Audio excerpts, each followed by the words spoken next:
में तेजस अपनी पत्नी नीरू के साथ रहता था। पति पत्नी दोनों ही नौकरी करते थे।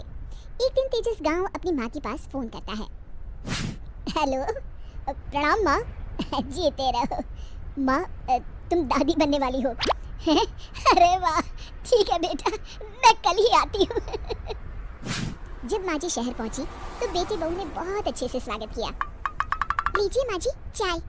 अरे गर्मा गर्म पकौड़े ले आओ माँ के लिए। नीरू रसोई में गई और 2 मिनट में ही पकौड़े ले आई। जी ये लीजिए। बहू जादू से बनाए हैं क्या? अभी तो रसोई में गई थी। यम्मी। माँ जी, शीला रसोई में पकौड़े तल रही है, मैं बस लेकर आई।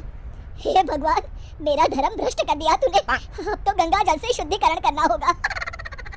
दूसरे दिन, माँ जी मैंने नाश्ता बना दिया है, ऑफिस जा रही हूँ। पर अभी तो घर का सारा काम पड़ा है। शीला आती ही होगी, झाड़ू पोछा बर्तन कपड़े वो सब कर लेगी।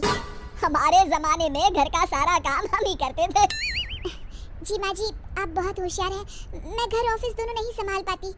तो जरूरत क्या है घर से बाहर जाकर चाकरी करने की? वैसे भी घर का काम खुद करने से घर में बरकत आती है, समझी? पर माँ जी, पर वर कुछ नहीं, इस महीने की पगार मिले फिर ऑफिस बंद है। हाँ। रात को नीरू तेजस से कहती है, सुनिए जी, माँ जी बोल रही थी कि मैं नौकरी छोड़ दूं। वैसे ठीक ही तो है, अभी तुम्हें आराम की जरूरत है। फिर भी आराम कहाँ, शीला को छुड़ाने के लिए बोल रही थी। तो अब 24 घंटे में इतना काम तो कर ही सकती हो।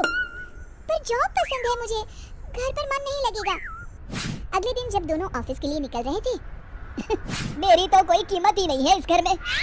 माँ जी, आजकल महंगाई बहुत है, रहन सहन भी बदल गया है। दोनों नौकरी करते हैं तभी ठीक रहता है। अच्छा, तू कहना क्या चाहती है? मेरा बेटा तुझे बिठा के खिला नहीं सकता? तू ही इस घर का खर्च चला रही है, हैं? नहीं माँ जी, मेरा वो मतलब नहीं था। मतलब खूब समझती हूँ, ये बाल धूप में सफेद नहीं किए मैंने। हाँ। अब तो ये रोज का काम हो गया था। तेजस भी रोज की चिक-चिक से परेशान हो गया था। एक दिन उसने कहा, नीरू, वैसे भी तुम्हें मैटरनिटी लीव मिलने वाली है, तो अभी से ही छुट्टी ले लो। पर क्या, मेरी सैलरी अच्छी खासी है। आखिर नीरू ने रिजाइन कर दिया। जब बच्चा हुआ तो घर में सब बहुत खुश हुए। कुछ दिनों बाद तेजस फाइल देख रहा था।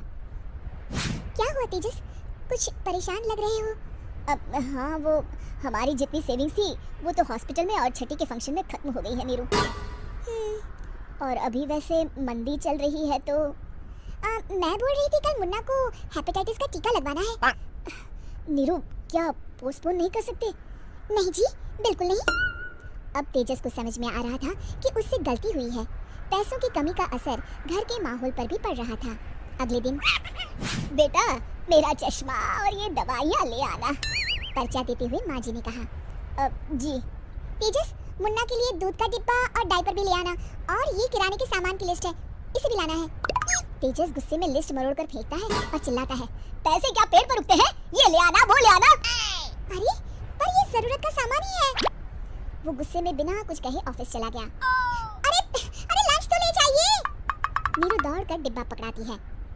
एक दिन खाना खाने के बाद, नीरू, अब तो मुन्ना कुछ बड़ा हो गया, तो अब तुम वापस ज्वाइन कर लो ना जॉब। पर इस रिसेशन में जॉब मिलना बहुत मुश्किल है, ट्राई तो करो। फिर मुन्ना, माँ जी है ना, और एक फुल टाइम मेड भी लगा लेंगे। पर माँ जी, उन्हें तो पसंद नहीं।